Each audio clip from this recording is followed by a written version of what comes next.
Hello, hello, hello, hello. Thank you. Thank you so much. I am your Saturday night. Welcome to Mackenzie's Tavern. I hope you like the new intro area. You don't get to see the exterior of the tavern very often, so I figured I would show it off this Saturday night. Quick visual descriptor. I have long brown hair, glasses. I got some nice little cute lipstick on today. Wearing plate mail armor, have a drinking horn. We're here in Mackenzie's Tavern. Old wooden building, stone walls, torchlight. It's the place to be. Now, what we are talking about tonight... What we're talking about tonight is filmmaking, but more specifically, a portion of the story crafting aspect. To sum it up, we are talking about setting as a character. Well, thank you so much, Silver Fox. Hopefully we can spiffy it up a little bit more. I'm going to sweep some of the dry leaves away soon. Oh, now, as I said, we're going to be talking about more story crafting aspects of creating your film. But this can apply to any sort of storytelling that you could do, whether it's short form, long form, whether it's written, visual, or even auditory. Because some of us, are out there putting out wonderful podcasts, wonderful auditory storytelling concepts. We got the SFB.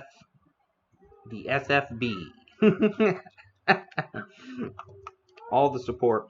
And on the note of auditory storytelling, I'm gonna share this again, but you'll see in the chat from Mackenzie's Tavern, that's a link to my new audiobook that just came out recently. And we'll get into why that is relevant, other than just giving you an auditory treat. If you would like to listen to a nice audiobook, pick yourself up a copy. And when you do, please make sure to leave a review.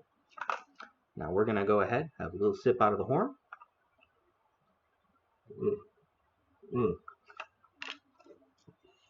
Now the concept of setting as a character is a very important one.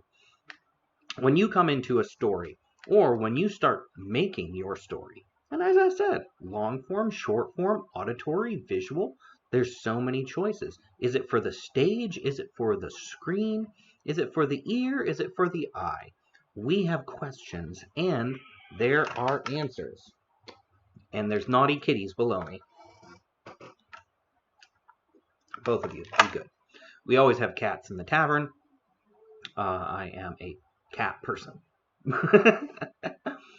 Now,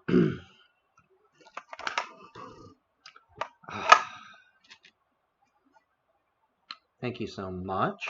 I did spruce it up a little bit for the evening. You gotta look your best. Gotta look your best.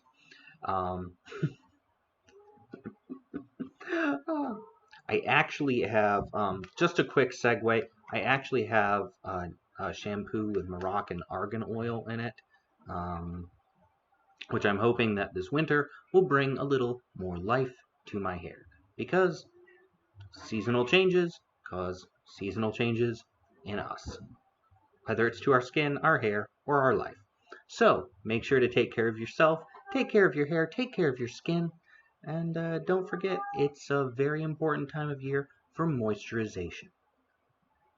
Now, back to the topic at hand, story.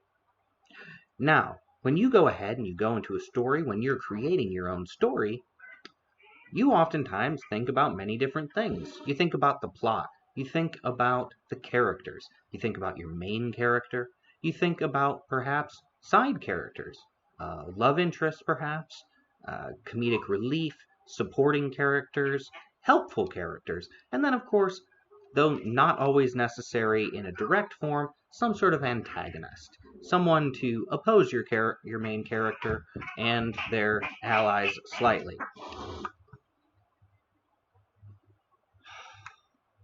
One moment.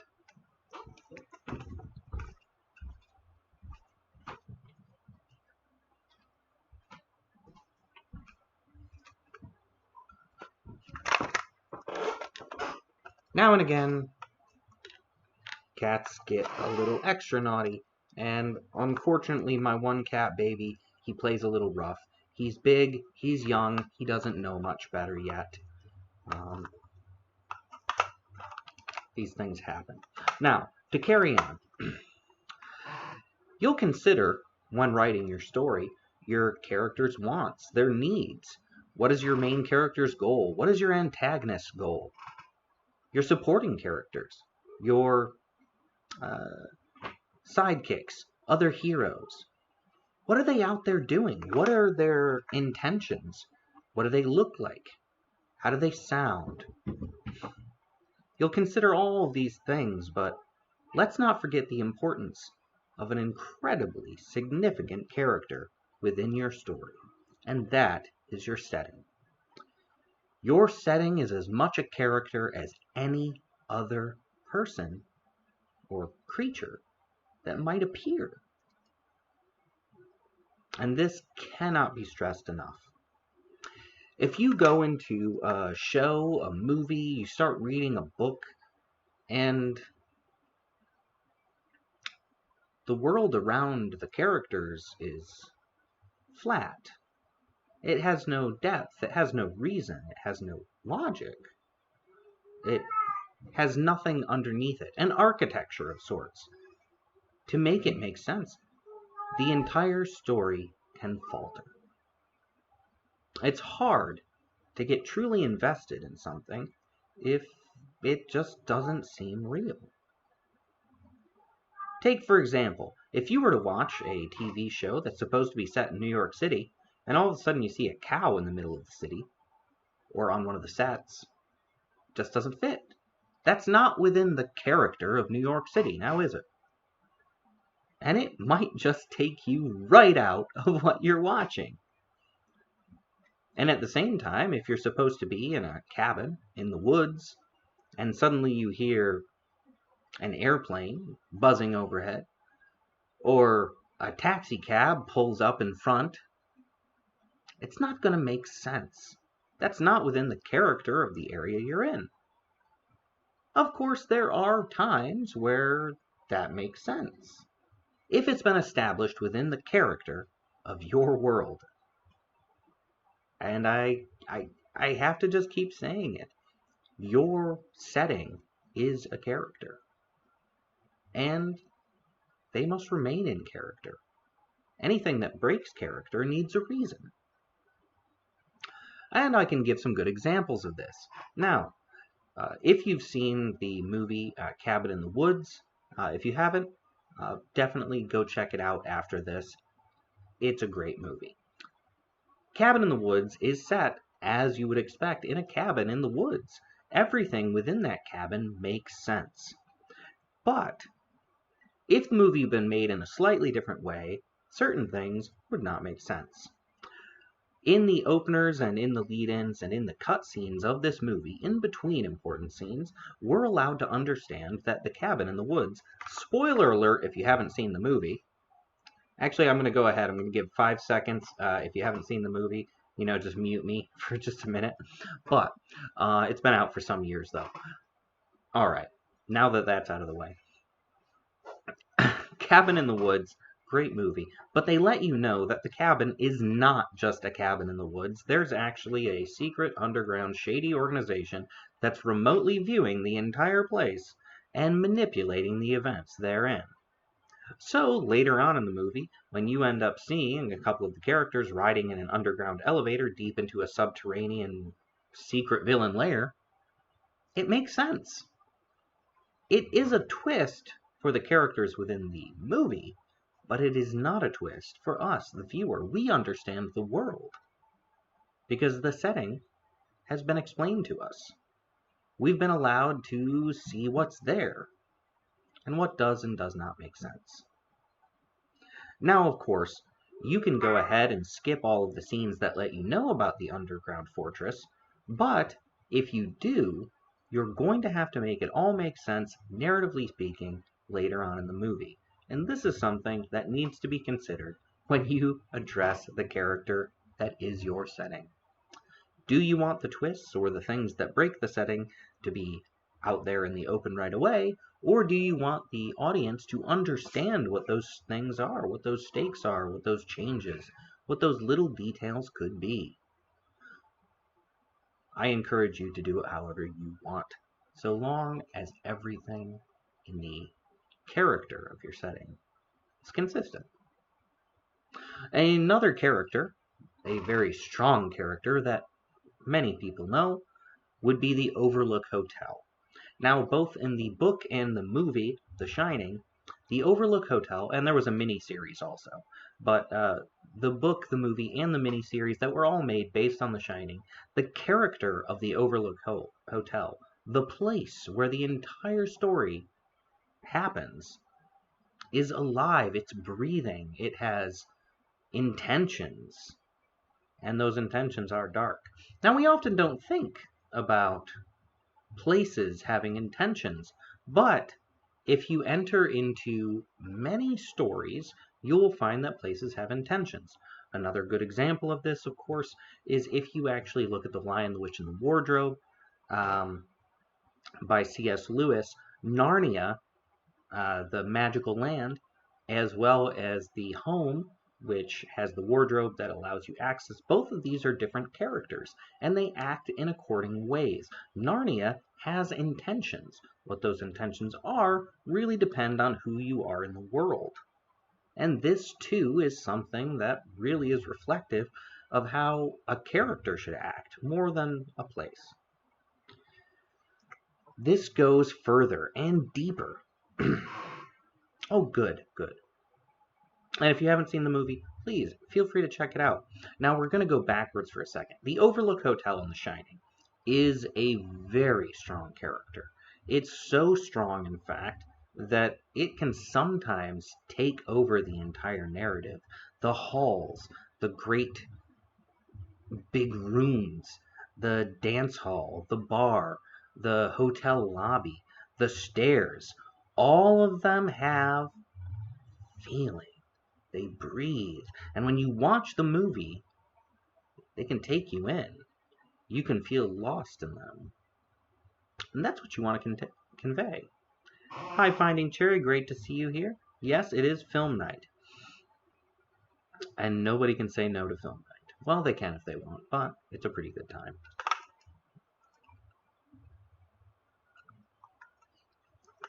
Now, for just another example of a really good setting character. If you've seen the 1980s classic Labyrinth, yes, of course, you have Sarah Connolly, and you have David Bowie, and you have all this great action and tons of characters within the movie, but the Labyrinth itself is a character. It has feelings, movements, desires, intentions. It tricks. Oh, I got Sarah Connolly's name wrong. I can't remember her actual first name. But either way, it tricks her character multiple times. It flips and flops, it moves, it changes. That is a very strong character also. In fact, I would put the Labyrinth and the Overlook Hotel on a similar plane as the power of the characters they are. Of course, Jennifer Connelly, that's what it is. Her character's name is Sarah. Either way, we'll continue on. The Overlook Hotel and the Labyrinth from fiction are incredibly strong characters. The way they affect the narrative of the story is profound. Because if it wasn't for the Overlook Hotel itself and its intention, its vital energy, well, the Torrance family might have been okay. Might have. And if it wasn't for the intense character of the Labyrinth, the movie Labyrinth. Even without the Goblin King there, you know, the Labyrinth is quite essential. The Goblin King plays tricks the entire time, changes things, intentionally makes mayhem. But the Labyrinth does it on its own, without any intervention from the Goblin King.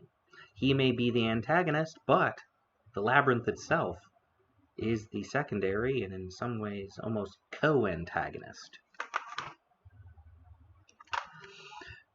These are important things to remember. So, setting as a character, just to come back. Now, you really need to consider a lot of the things that you would need to consider when writing any other character when you create a setting. Little details, all sorts of things, from tone to intention to even whether or not it's benevolent, neutral, hostile. Is it a hostile character? If you think about Frank Herbert's Dune, the sands of Arrakis themselves are a very hostile setting. And they're very much a minor character. And I say minor character very kindly, because they're a side character. There are so many other things to worry about in Arrakis, in Frank Herbert's Dune, but regardless, the sands, the deserts of Arrakis, are very much a character, and they have intention, and they're very much hostile. Now, these intentions sometimes do not have to be explicit, or you don't have to make it very clear to the viewer or the reader or the listener whether or not they are in a kind or a hurtful place. Let the character speak for itself. Let its actions, let its directions go ahead and let you know what's happening. Don't tell your audience what they need to know. Show them. Illustrate for them. Baba Yaga, you don't need to sing right now. My cat has to sing at the moment. This happens, and right now she feels like this is the proper time to sing. Baba Yaga is a very big character in my setting, though that's only because she tries to take control of everything.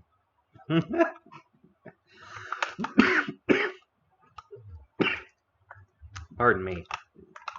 Another drink from the horn.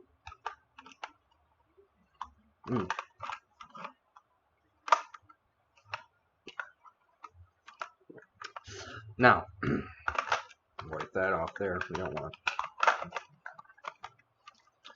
Alright, so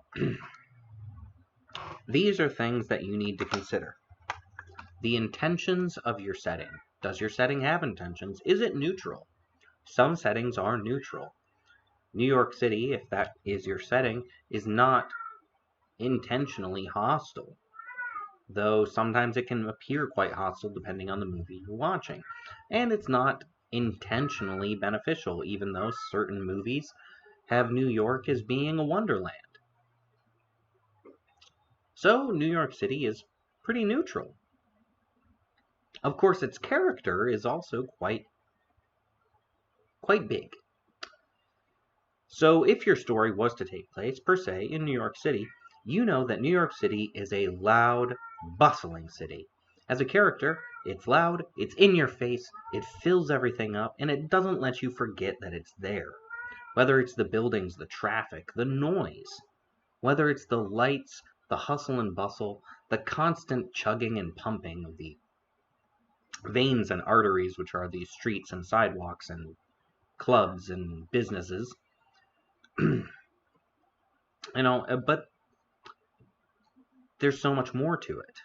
It has layers, it has depth, it has the possibilities to surprise, even in real life. Now, when you consider things like, say, the palette of your character, The palette of your character can be the tones of light. They can be the materials they're made of.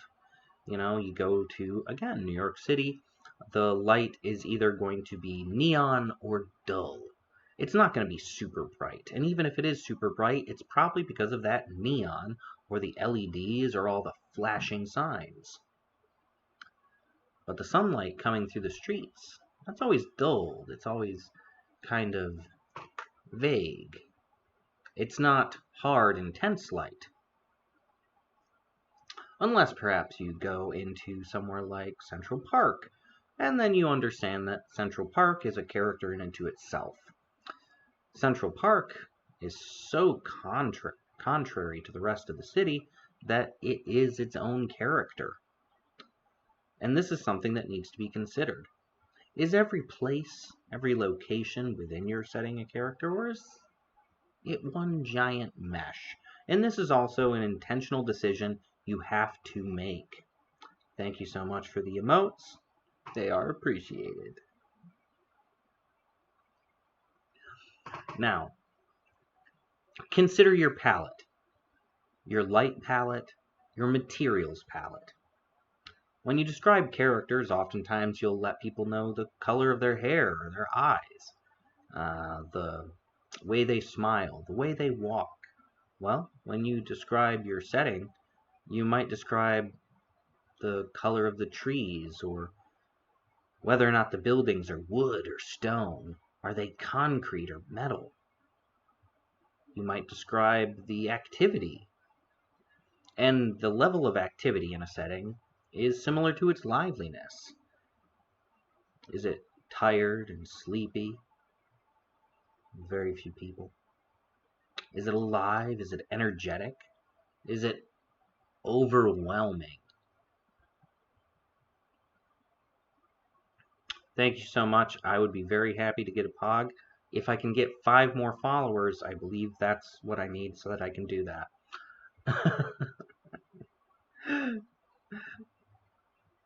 So please encourage all sorts of people.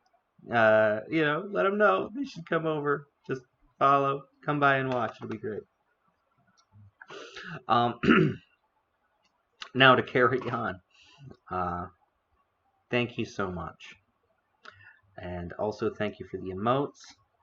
Yeah, 5 more followers. That's not too bad. So close. So close. Now, just to carry on, there are other aspects of characters you need to consider. Are they healthy? Are they sick? And I know that seems kind of arbitrary, but when it comes to a location, it can be quite important.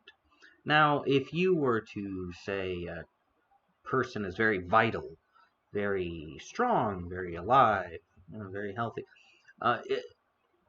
even though those are vague words, just those basic vague words could convey some sort of image to a reader or a watcher or a viewer. Or if you show someone doing lots of running and eating well, I mean, you know roughly what they're like. Well, with a setting, with a town or a village or a building, you can do the same thing. Is the paint worn? Or is it bright and fresh? Are the colors popping and alive, vibrant? Is the light crisp? Is there junk piled up in the corners? All of these things matter, because they convey a lot of information about the setting, the character that you're talking about. Is the character failing? And you can convey this too. Say you're in a city where there's not enough jobs, there's not enough stores, there's not enough public transportation. There's very real places like that. But if you show that, you show the state of that character. And this is so very important. You want someone to experience the reality that you're giving them, even if it's no more real than celluloid. You want them to feel like they can step into your world, to breathe it in. Little details can help do this. Say you create your own brand of soda. Well, you stick that label on every soda bottle that every character in the show or the movie is drinking. And there you go. There's a small detail. It's a little thing. Some people may miss it. What if every clock only has an hour hand, no minutes? You know, this conveys something about the character. And it could make things interesting. Say your main character in the story always seems to be running late. And in the background, every single clock only has the hour hand, never the minute hand. One could actually go ahead and create a feeling for the audience without them ever knowing that they've seen it. It's only upon going back and reviewing further that you really can catch those little fun details. There's all sorts of little fun details like that. Things which can make a setting potentially tell you story without having to tell you story. Now, a great example of this, setting-wise, is actually in the movie Inception.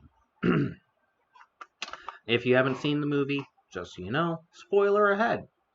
If you have seen the movie, great. Now, in the movie Inception, there's a concept of totems, and in the setting, these totems let you know whether or not you're dreaming or awake. It's that simple. It's a simple little rule. You use the totem to let yourself know whether or not you're dreaming. Once it was established early on in the movie, you could use those totems to always remind yourself. But they actually barely use the totems, except for small callbacks throughout the movie, until the very end, where it had the most impact. The main character, Cobb, who may or may not be dreaming, takes out his totem, which is a little top. He spins it normally to let himself know whether or not he's dreaming. And when he spins it, if he's awake, it should fall right over. If he's dreaming, it should keep on spinning indefinitely. At the very end of the movie Inception, Cobb places the top on a table and he spins it. And as the movie ends, the top wobbles once, but you never, ever see it fall before the movie closes. Now, due to the information that we actually know about the setting, a totem should act like a real object in the real world, and it should act not like a real object in the dream world.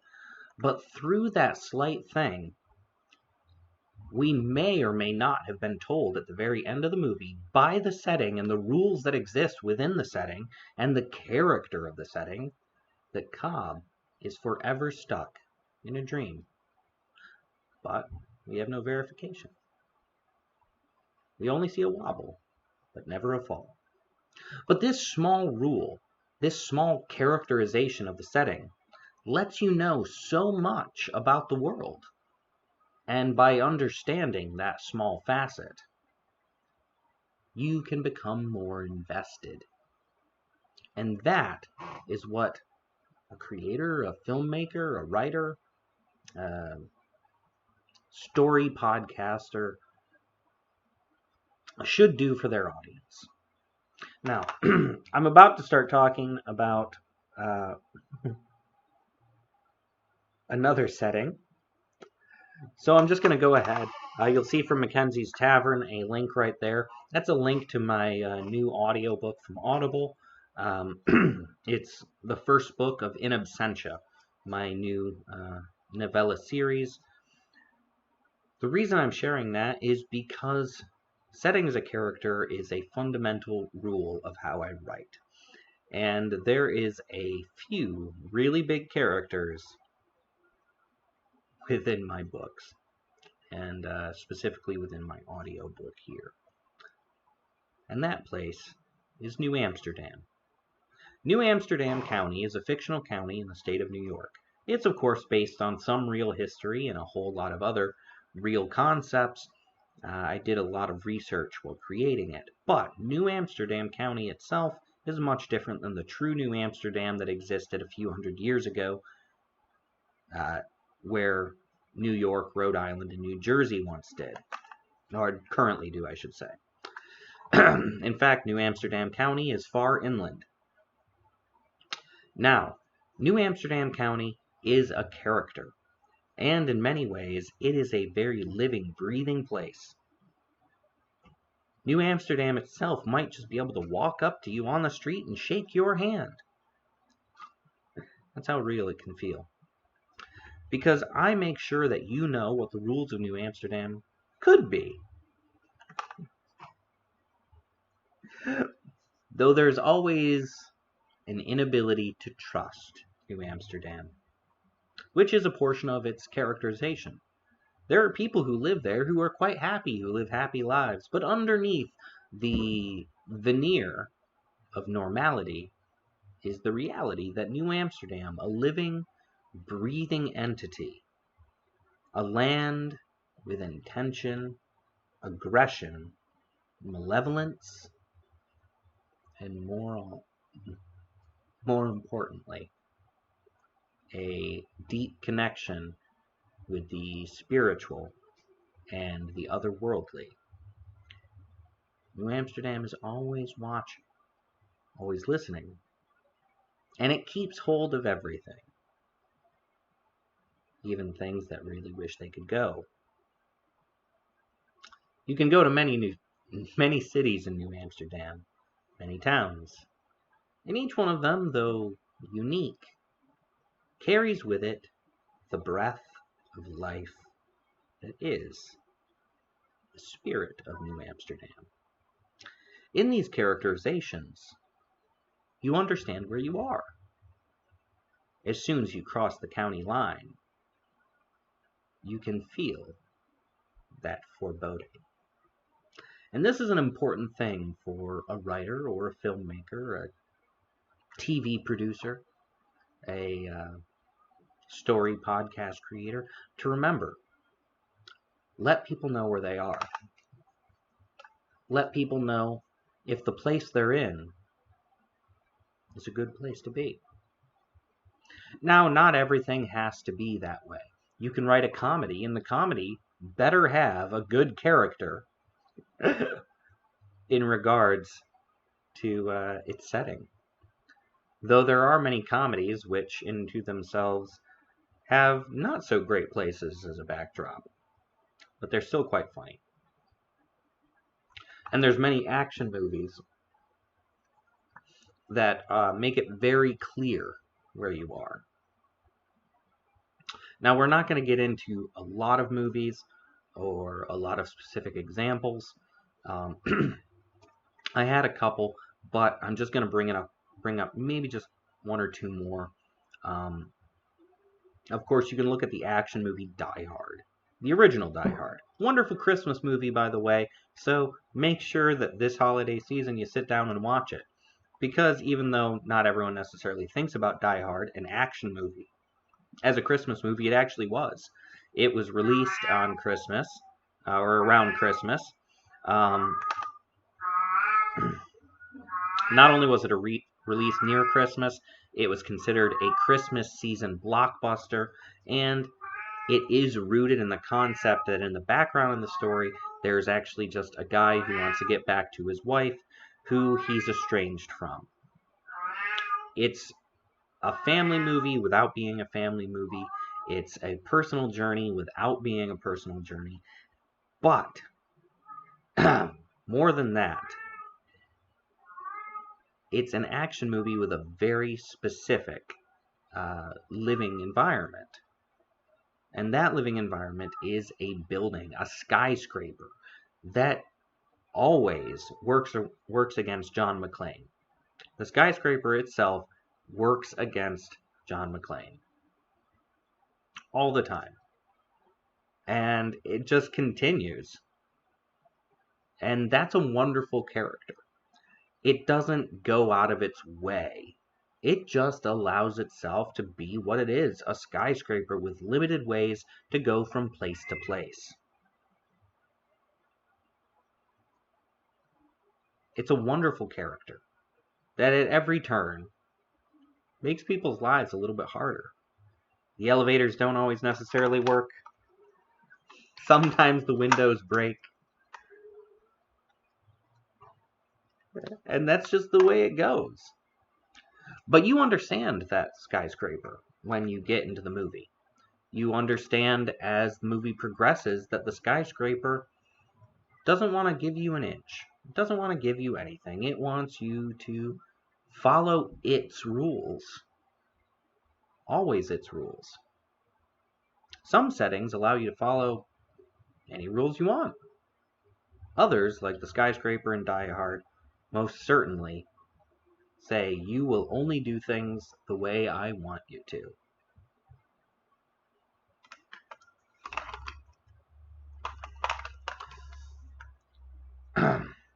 Now, we can of course continue on with other examples, but let's actually talk a little bit more about the way some of these things can work.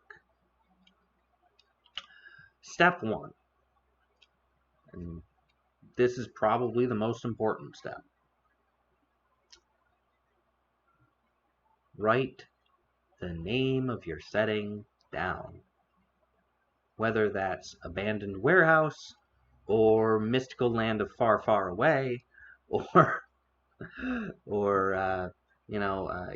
maybe your setting is Jacksonville, maybe your setting is LA, maybe your setting is Detroit, maybe your setting is the moon. Write it down. If you're going to go ahead and write your story and you want to understand it and you want a nice outline and a good understanding of your story before you start, you're going to have to write down your characters. And the very first one that I recommend writing down is actually the setting. You can start with the other characters first if you want to, but trust me, it's going to help you a whole lot in the end if you write down your setting first. Because as soon as you know your setting, all the characters can be built in a way that almost seems natural. Everything about them will make more sense if you know where you are. So, when we actually go to do this, the first part of this particular creation point is write down your setting. If this was a workshop, that's what I'd ask you to do right now. And it doesn't matter where your setting is. Choose your place. Whatever you want to do, whatever your story is, write down that setting. Now that we have that down, we can carry on.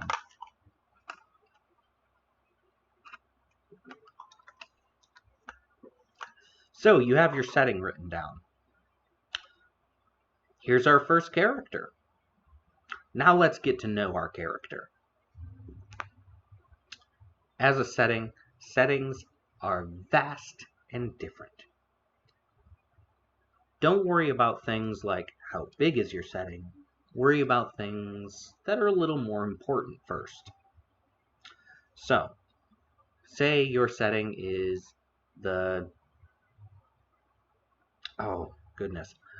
city of New York. It is a really easy one to do. Alright, now you have an image in your mind. Alright, what New York is it though? Because what New York it is makes a big difference. So, setting, New York City. Well, let's narrow it down. Are we in Hell's Kitchen, Chinatown, Harlem, Central Park? Are we in the harbor? Are we in Manhattan? Is it Wall Street? Clarify, refine. You know where you are, but let's make it a little clearer. Maybe everything happens on West 32nd Street. Okay, now you know exactly where you are. Now, maybe even if you've never been to the city, regardless, you have that point. I'm going to take 2 seconds and I'm going to go back over these steps. Welcome back, Silver Fox. All right. So, we're about to craft a setting. That's the step we're in. And when we want to craft our setting, the very first thing that we're going to do, consider this almost an exercise. Before you start your story, write down the name of your setting. Before you have your characters, before you have your story written, write down the name of your setting. Where are you? As soon as you have that, whether it's the building at the end of the road, an old man's house, a boat on a lake, whatever that might be, write that down. As soon as you have that written down, go ahead and let's refine the concept. So, in this particular instance, we've chose New York City. Now that we're in New York City, we're going to get a little more specific. We really want to know this character. So we're going to choose a point in the city. Now I'm actually going to go ahead and I'm going to adjust the point in the city, and I'm going to choose the harbor. Alright, so setting, New York City. Then we're going to refine it down to the harbor. Now that we're in the harbor, we now know where we are. That's our setting. There's our character, New York City Harbor. Alright, but let's learn a little bit more about them. Now consider the base intention of your setting. And though we could get really, really big and specific, we're going to stick to 3. Just 3. Is the base intention of your setting hostile, neutral, or benevolent? Now, we could get this a lot more extrapolated out, but this is a really basic exercise and a really basic way to build. So, we're in the New York City Harbor, and we have 3 choices for intention. Is it hostile, neutral, or benevolent? And we're going to break these down really simple. A hostile setting is one that can work against you, and probably will. A neutral setting will simply be there, whereas a benevolent setting will actually aid you just by its very nature. So now that we have that, all right, go back to our flow here. We have our base setting, New York City. We have our refinement of the harbor, so we're in the New York City Harbor. And let's actually go ahead and say that it's a neutral setting. It's neither hostile towards us nor benevolent towards us. It's just going to be. It's not going to attempt to aid or hurt anyone in particular. Now, there is an issue with this, though, since it's a neutral setting. And that issue is going to come down to how it works in the story. So, we're going to have to get a little clearer about what we're dealing with. Now, since we're going to try to refine this as best as we can for the greatest understanding we can get, we're going to choose a primary time which our story takes place. And by primary time, mostly I'm saying we're going to stick to a couple basics: season and time of day. Now, the reason this is important is if you actually go ahead and you watch any movie, you'll notice almost all of the scenes, or the majority of the scenes, take place within the same season and time of day. Now, even if a movie is supposed to take place over like a week or two, you'll know, while watching it, what time of day the story takes place. Because maybe the majority of every single scene you see happens at night. Maybe the majority of every single scene you see happens during the day. Maybe it always, for some reason, seems cloudy. And I know that's not a particular time of day, but it is important to remember.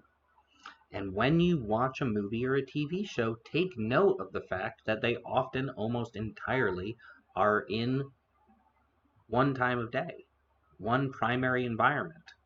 Key scenes can break this if needed. But pick a season and pick a time of day. Almost every single thing within the film, movie, book, etc. Are going to happen within these periods. Now, I'm going to go ahead and I'm actually going to reference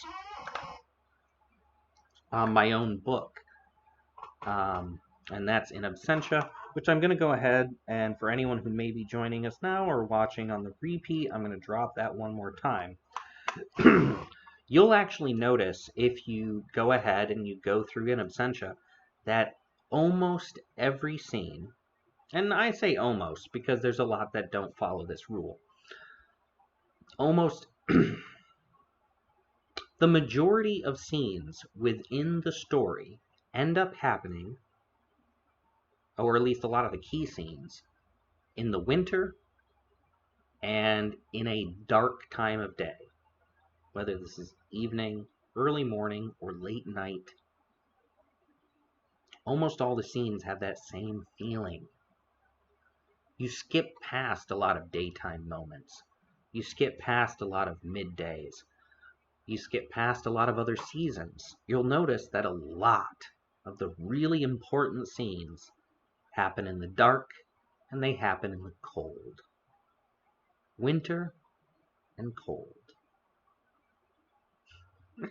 So, if we're to reference In Absentia, it seems to constantly be occurring during a cold season in the dark. This maintains the tone of this character, of the setting. Even when you break away from that, people still have the feeling that you've given them of this aspect of the setting. And if you go ahead and watch various other movies, you watch a lot of Clint Eastwood westerns, you're going to notice that a lot of them take place during the day, out in the open sun. It's usually not until the end of the movie that you get that nice setting sun. And it sounds cliche, and it kind of is, but it works. So, we have our primary setting, New York City. We have our refinement of that setting, the harbor. We have its intention, which is neutral. Now let's go ahead and choose a season and a time of day. In which case, I'm going to go ahead and I'm going to choose early morning and in the summer. It's warm, but the sun's not quite up. We're in New York City in the harbor. It's pretty nice. So we now have these things flowing.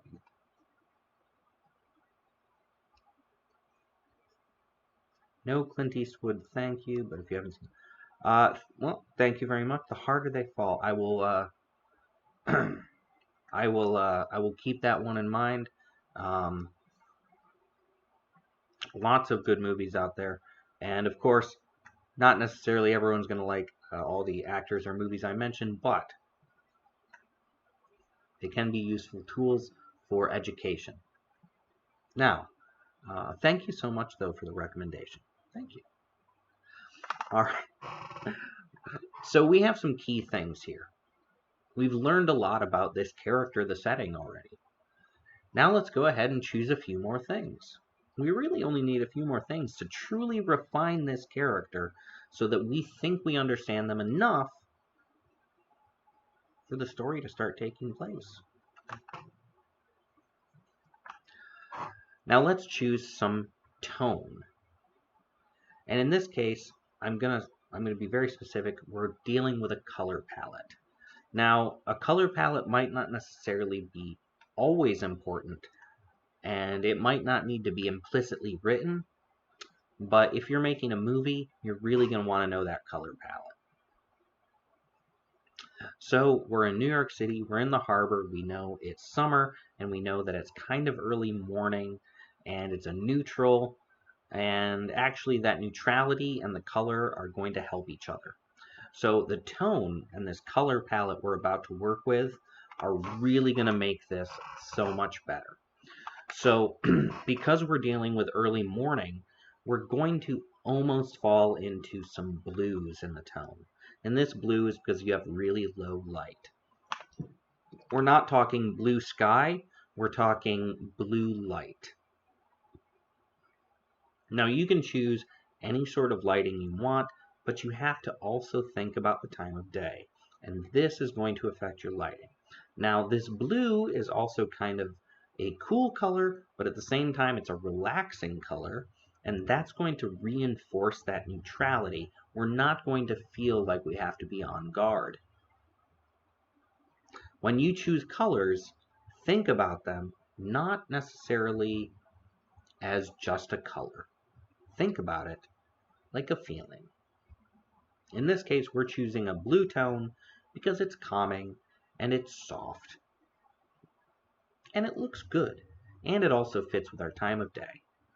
Now, if you want to create tension, choose color tones which are in direct opposition to your time of day.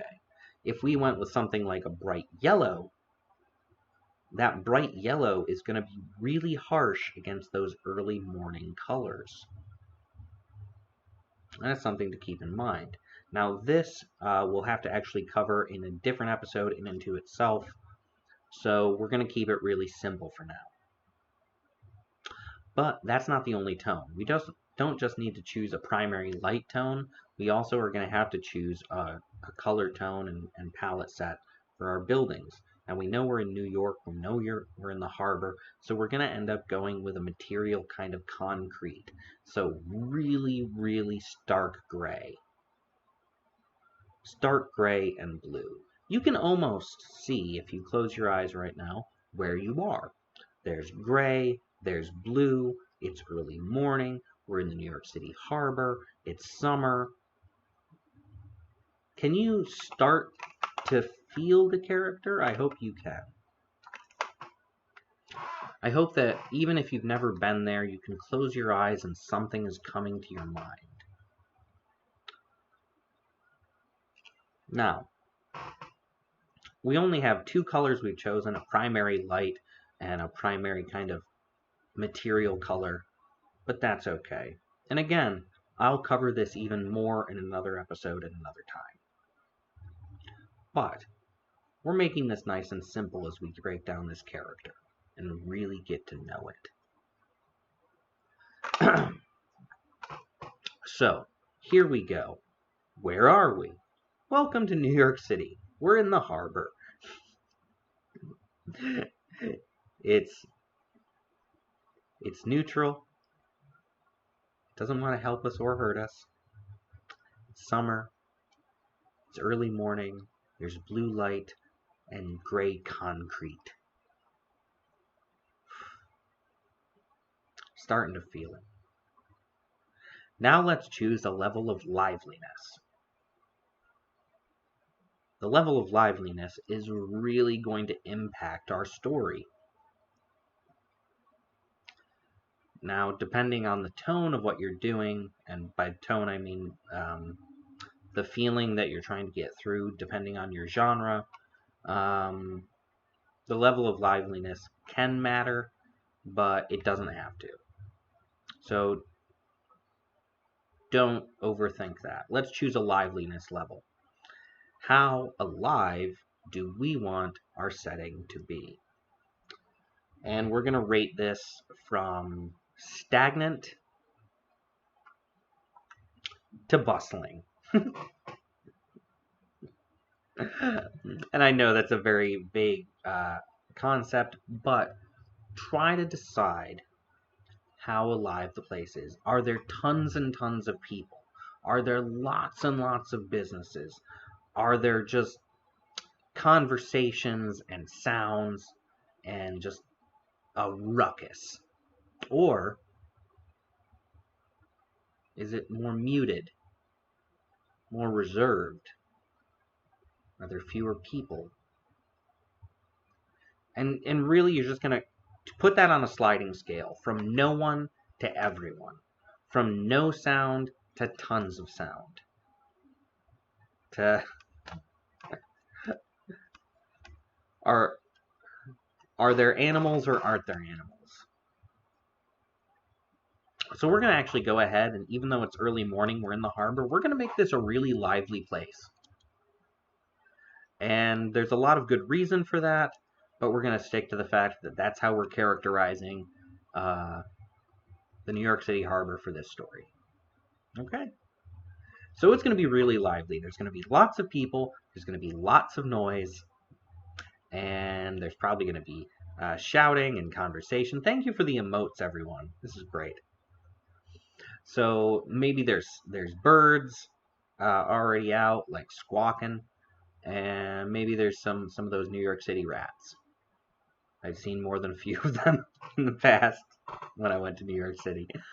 But all right, there we go. We have a lively harbor in the early morning. There's a lot of good reason for that. We don't know what our story necessarily is right now because we're not discussing that.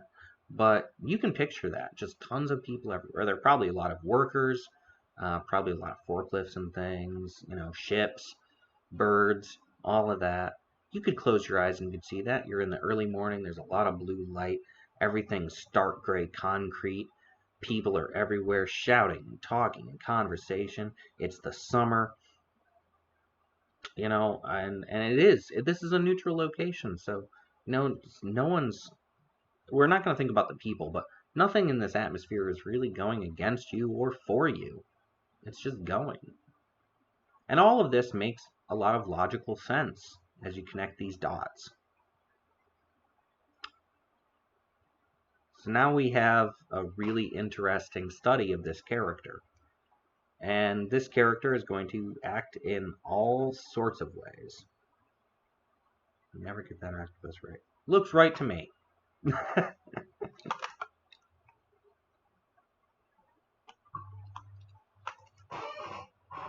Now, we've gotten some really good basics at this point in time if we were writing a character.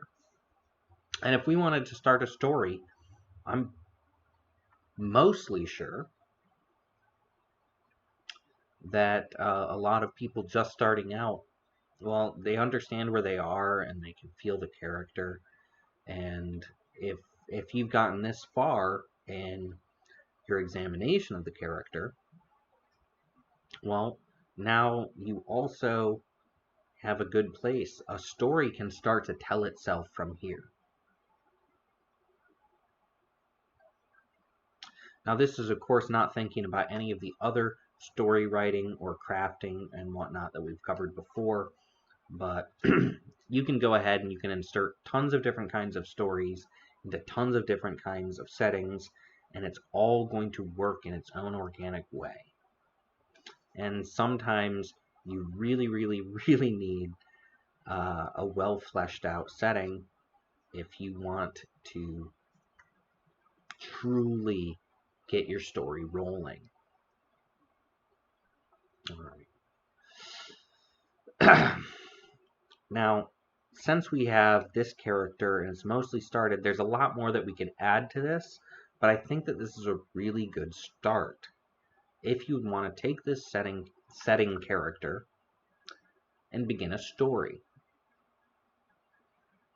We've covered a lot of the basics and we've covered a lot of the really important things.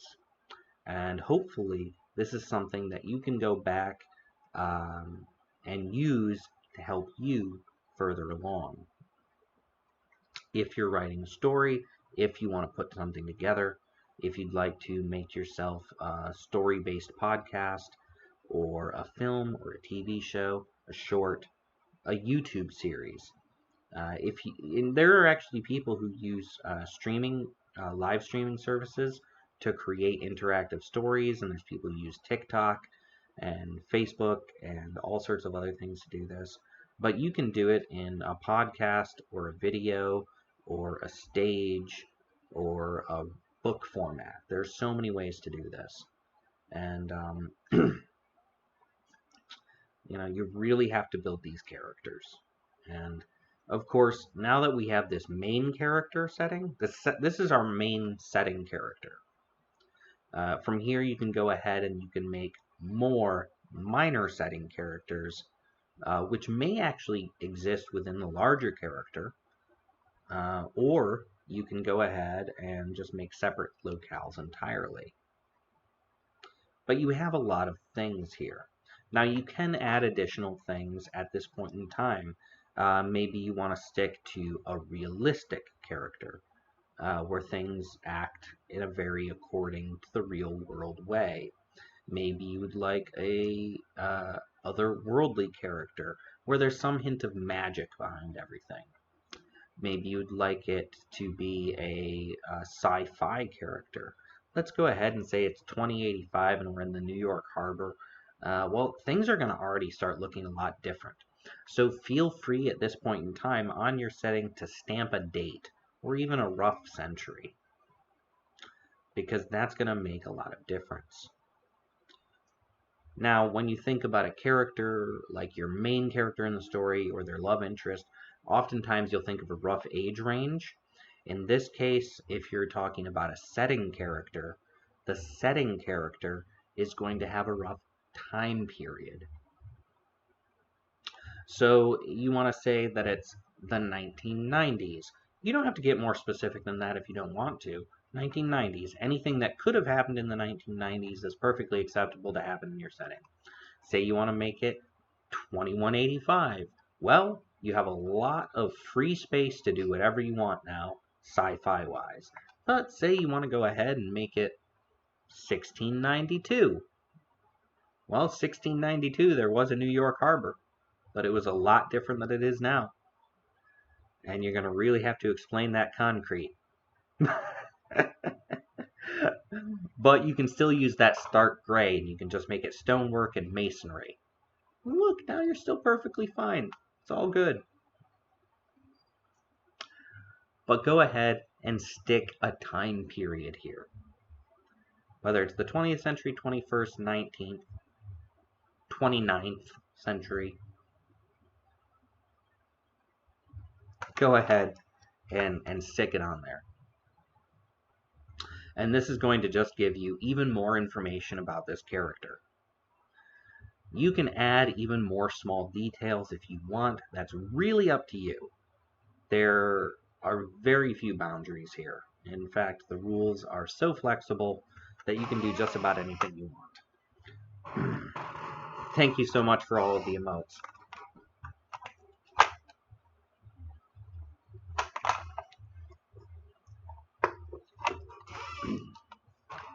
Now, say we're going to take our New York City setting. We're going to stay with the 1990s too, because I like that. We're in the New York Harbor. It's the 1990s. It's the summer. It's early morning. Blue light, concrete, lots of people. It's very lively. It's neutral. All right. We have a lot here, but we haven't really decided if we're going realistic, futuristic, fantasy.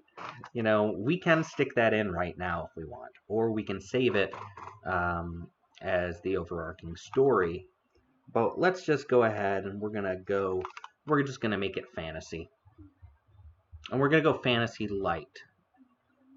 We're gonna mix that. A little bit of realism, a little bit of fantasy. You know, that's already potentially a compelling entrance for a story of any type. We just have a touch of fantasy. Reality, a little spoonful of fantasy in it. You can mix that up in any way you want. I mean, you could actually take this whole setting right now. You could take the fantasy away. You could stick sci-fi in there. And frankly, we could be in a Men in Black movie. You never know. Where you have all this reality behind you and then just a sprinkling of that sci-fi. And that's actually, of course, a good example of how one of these setting characters could work. Because, of course, Men in Black takes place mostly, I think, in New York City, and then parts of New Jersey and surrounding area. And it's very much reality. No, not necessarily what year it is, but you have a rough concept of the time. and you have all these other details. It's great. But let's take reality with a dash of fantasy. So now we have a new concept of where we are. Yeah, it's lively. Yeah, it's neutral. Sure, it's summer. It's early morning. Lots of gray, concrete, blue light, New York City harbor. And then there's just a little bit of magic. And that, of course, that fantasy element is yours to craft in any way you want. So feel free to go wild. You know. Now, I'm not going to add any more elements to this because we really can if we want. We can make it really super specific. But at this point in time, I think that our setting is ready to interact with our story and our characters in a very realistic way because we know a lot about it. So when you go ahead and you start to build your stories, your books, your movies, or whatever medium you wish to create in, I hope that this information can help you to better build the basis of your setting as a character, which will overall make everything you do from then on work so much better. You're going to really want a great level of familiarity with this character just on the offset. You can learn as you go, and oftentimes, I've said this before, I learn as I go. Even if I've been working for a long time on a project, you learn new things as you keep going. I also encourage research, so go ahead, whatever setting you want to use, do whatever research falls in line with that. So if this is our character that we're going to use, this New York City harbor in the 1990s, what we're going to want to do is we want to do a little bit of research in regards to what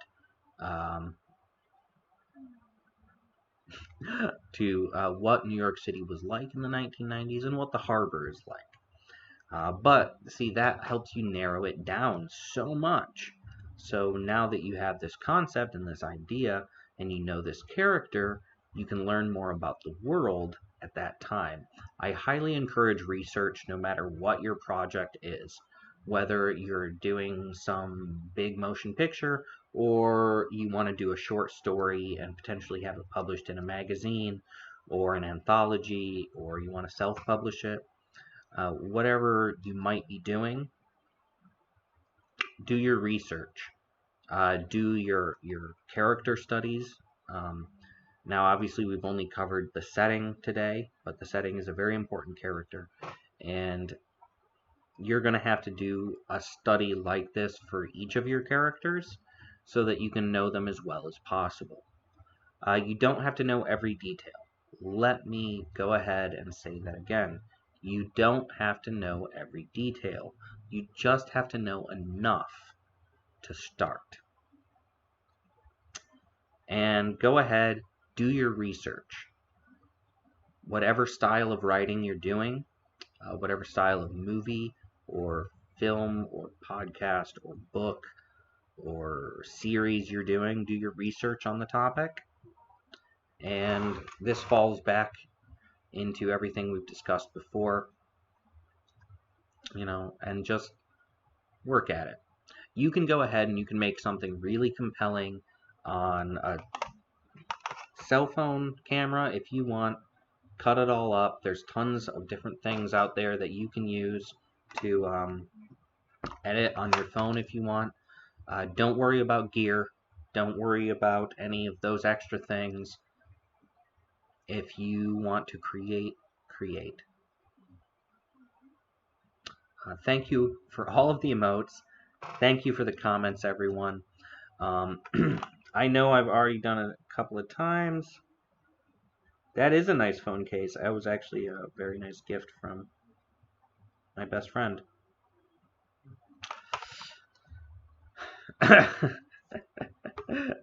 Very nice gift from my best friend. So that's actually the link once more to my Audible.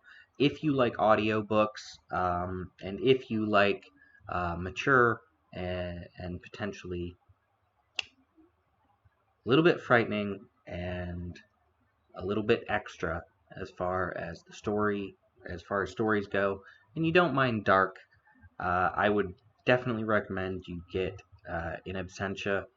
Pick it up on Audible. Go ahead, listen, absorb, and learn a little bit about New Amsterdam. New Amsterdam features heavily, actually, in many different stories I write, and it is featured in various ways in 5 of my books.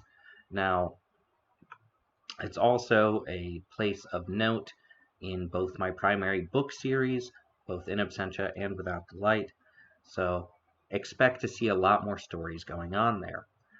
I highly encourage you to go ahead, check out any one of my books, and take some time and really get to know New Amsterdam County, because it's going to be featuring probably for the next few years in many different stories I write. And I'm actually planning on doing a couple of short films that take place in the same world that New Amsterdam does over the next couple of years. So please keep your eyes and ears out for any news. Now, to go on further, next month I will be releasing a new short film, and I plan on releasing more in the future, just continuing. I've been very, very, I don't want to say lucky. I don't want to say,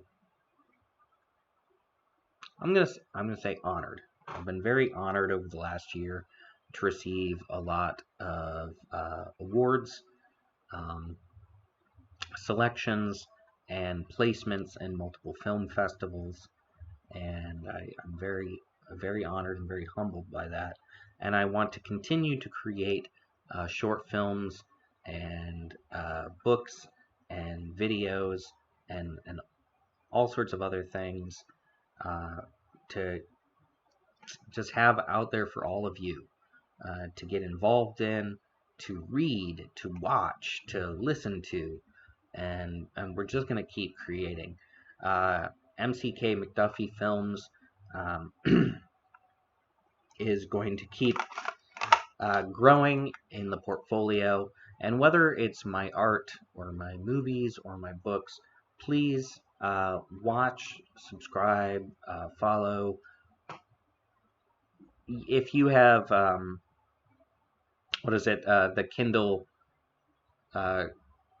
Kindle library, go ahead, just read one of my books for free on the Kindle Unlimited library.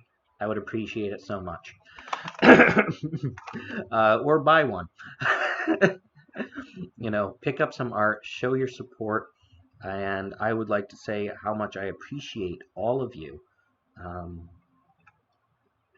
and your continuation to watch, listen, read, get involved in my art streams, and help me choose colors. I'm very appreciative. I want to say thank you so much, everybody. So this one's for you.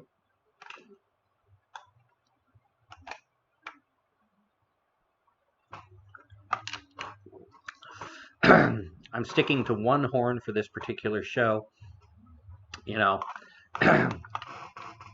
Just need to do little things like that.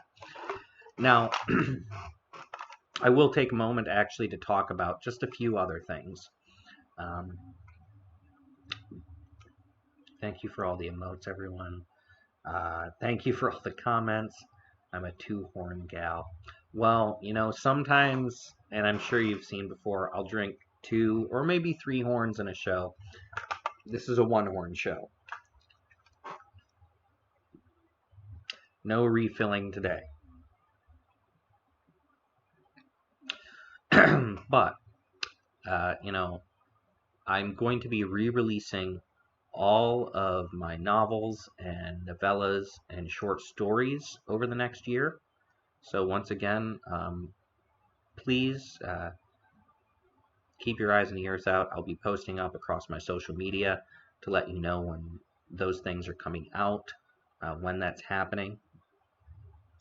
You know, and of course I will be mentioning it here on my streams, whether it's my morning streams or my Saturday streams.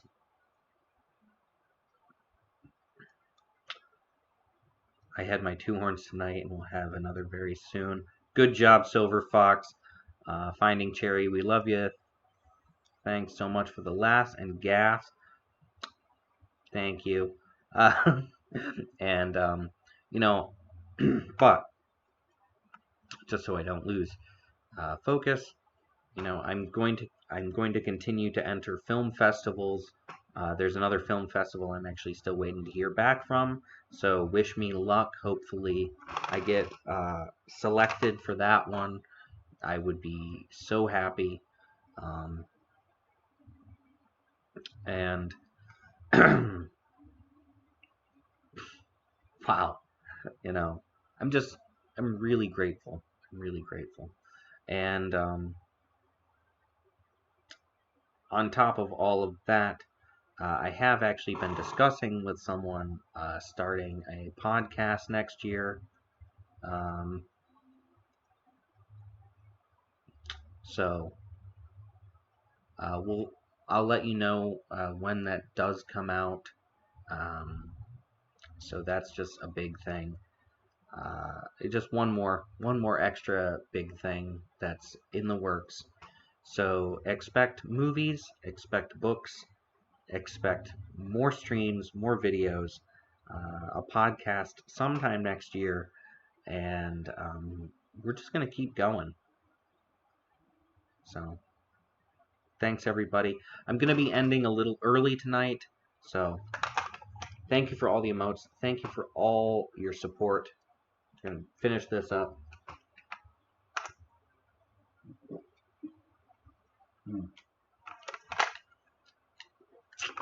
And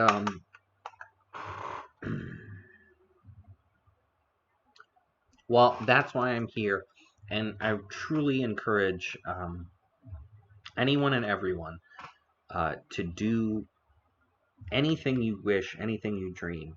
And if you want to make movies, if you want to make films, if you want to make a web series, do it. Don't let anything stand in your way. And if you need any assistance with that, you know, or any information, you know, look online, look up as many resources as you can. I'm going to continue to try to make as many informative videos as I can. And we're going to see what else can be done.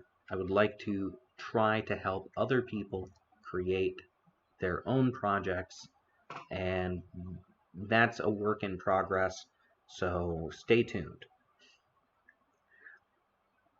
I'm going to do what I can to put as much out there as I can to get all of you rolling. So write a book, make a film, start a video series, start a podcast. Whatever you want to do, do it. Thank you. I am going to get out of here, though, so be excellent, my friends. And